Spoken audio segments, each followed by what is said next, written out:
मला कळलं की जिजांचा ऍक्सिडेंट झालाय तेव्हा मला वाटलं काहीतरी हातपाय फ्रॅक्चर झालाय, जास्त गंभीर नसेल. ते गेले. हे फार फार गंभीर घटना आणि फार धक्कादायक आहे.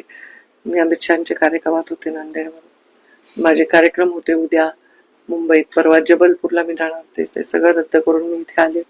जसे माझ्या बाबांच्या मृत्यूनंतर जिजा 24 तास माझ्यावर बसून होते, तसं त्यांच्या परिवाराच्या पाठीमागे मी राहीन.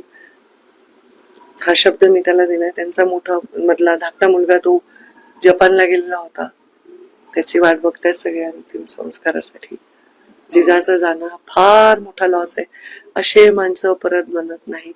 कधीही हा लॉस भरून येणार नाही, कधीच नाही. एखादा प्रसंग जिजांसोबतचा?